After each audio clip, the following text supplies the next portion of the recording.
You know, when you think of communism, the first name that pops into your head is almost always Karl Marx, right?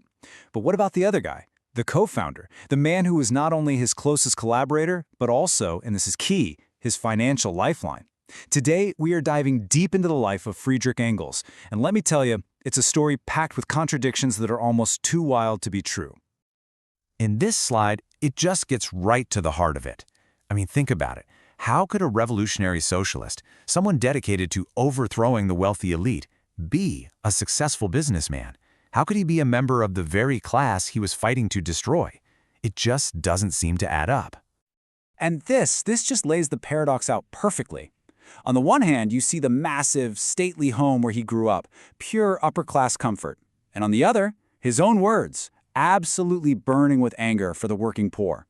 This is the central conflict that drove his entire life, that huge gap between the world he was born into and the world he was fighting to build. So, to really get a handle on this guy, we have to go back to the very beginning, to his upbringing as a true son of industry.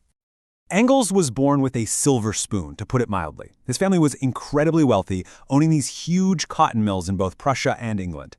He was raised in a really strict religious home, and the path for him seemed totally laid out. He was going to take over the family business. There was just one tiny problem. He had very, very different plans. Okay, now here is where it gets really ironic. His dad, totally worried about his son's radical ideas, sends him off to Manchester in 1842. The thinking was, let's get some practical business sense into him. Well, that plan backfired. Royally. Instead of being cured, Engels got a front-row seat to the brutal heart of the Industrial Revolution.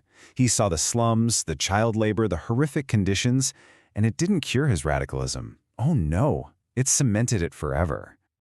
And that experience in Manchester, well, it set the stage for what would become the single most important relationship of his entire life. So, in 1844, he meets Karl Marx. Now, they'd met once before, very briefly, but this time it just clicked. Marx was the big-picture theorist, right? And he was completely blown away by Engels, this guy who had actually seen the struggle of the working class up close, firsthand. It was the beginning of an unbelievable partnership, a collaboration that would last for the rest of their lives. And let me tell you, the work they produced together right away was just explosive. They co-wrote blistering critiques of philosophy, they hammered out their theories, and then, in 1848, they unleashed one of the most influential political documents in all of human history, the Communist Manifesto. A world-changing text, co-written by the son of a factory owner. You just can't make this stuff up.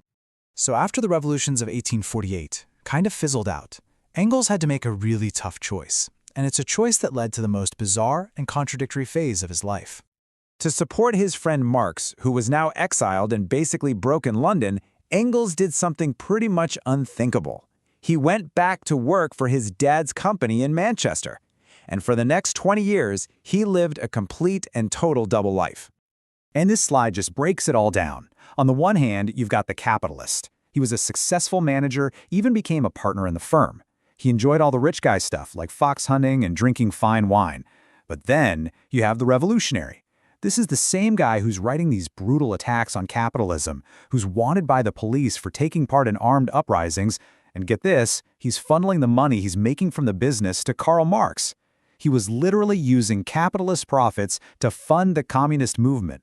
He even rejected marriage as a bourgeois institution, living with Mary Burns, a working-class Irish woman. It's an absolutely mind-bending existence. And you have to remember, this wasn't just some kind of academic game he was playing. There were real-world stakes.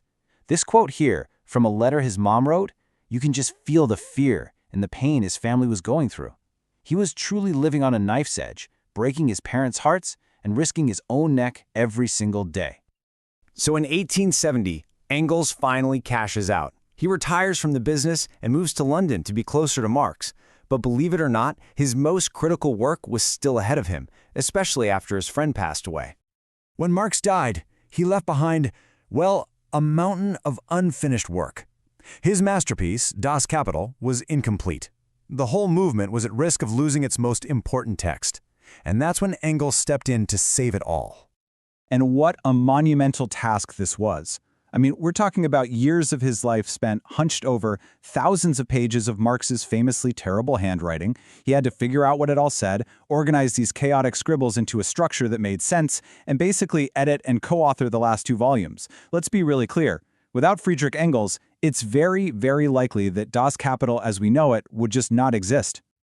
But here's the thing, and it's so important to remember this. He wasn't just Marx's editor. He was an absolute intellectual powerhouse in his own right. He published his own major works that became essential reading for Marxists, tackling everything from philosophy and science to the history of the family. Okay, so this brings us to the big question, doesn't it? His legacy. And no surprise here, it's just as complex and debated as the man himself. So how are we supposed to look at him? On one side, you have the view of Engels as the faithful scholar, the absolutely indispensable partner who saved Marx's genius from being lost to history. But then, there's another take. Some scholars argue that when Engels edited and popularized Marx's ideas, he actually changed them, simplifying them into a more rigid, almost scientific doctrine, a Marxism that Marx himself might not have even recognized. And that's really the ultimate question that Engels leaves us wrestling with. Was he just playing second fiddle, the loyal sidekick living in the shadow of a genius? Or was he the co-creator, the indispensable architect who helped shape an ideology that would go on to define so much of the 20th century? The answer, just like the man himself, remains one of history's most fascinating paradoxes.